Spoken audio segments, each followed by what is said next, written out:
দীর্ঘ অনেকদিন যাবৎ আমরা আমাদের 8 দফা দাবি জানাচ্ছি। আমাদের উচ্চশিক্ষার অধিকার সহ আরো 7টি দাবি রয়েছে। এই দাবিগুলো অনেকদিন যাবৎ তারা শুধু আমাদেরকে আশ্বাস প্রদান করছে মানবে, বাট এখন পর্যন্ত আর কোনো নমুনা আমরা দেখতে পাইনি। আমরা আদালতে বাধ্য হয়েছি আজকে রাস্তায় নামতে, কারণ তারা প্রতিবার আমাদের কিছু আশ্বাস দিচ্ছে, আজ পর্যন্ত কোনো প্রজ্ঞাপন জারি করেনি। তো আমরা এই জন্যই আমরা ফাইনাল পরীক্ষা বর্জন করে এখানে আজকে রাস্তায় নেমেছি। আমরা সারা বাংলাদেশের কৃষি ডিপ্লোমা শিক্ষার্থীরা, বাংলাদেশের যত কৃষি ডিপ্লোমা শিক্ষার্থীরা আছে, সবাই একসাথে একযোগে আমরা 8 দফার উদ্দেশ্যে দাবি আদায়ের জন্য এই সড়ক অবরোধ করেছি। সারা বাংলাদেশে একই কর্মসূচি চলমান আছে। যতগুলো এটি আছে সকল এটি এর পার্শ্ববর্তী মহাসড়কগুলো অবরোধ করা হয়েছে। আমাদের 8 দফার মধ্যে যেটি মূল দাবি সেটি হচ্ছে মানে উচ্চশিক্ষার অধিকার।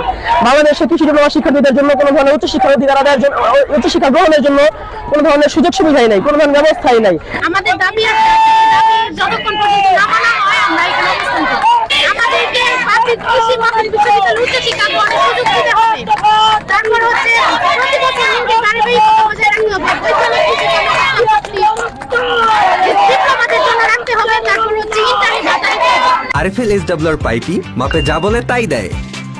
RFL SWR pipe and fittings.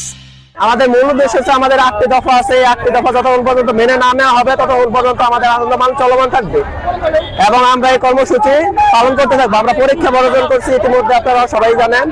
তো এই কারণে আমাদের আন্দোলন চলমান থাকবে যতক্ষণ পর্যন্ত না আমাদের 8 দফা মেনে নেওয়া হবে। আমাদের দীর্ঘদিন যাবৎ আশ্বাস দিচ্ছে যে আমাদের বিশ্ববিদ্যালয় হবে, এখন ধরে আমরা কোনো আশ্বাস দেখতে পাচ্ছি না। তার জন্য আমরা পরীক্ষা বর্জন করেছি।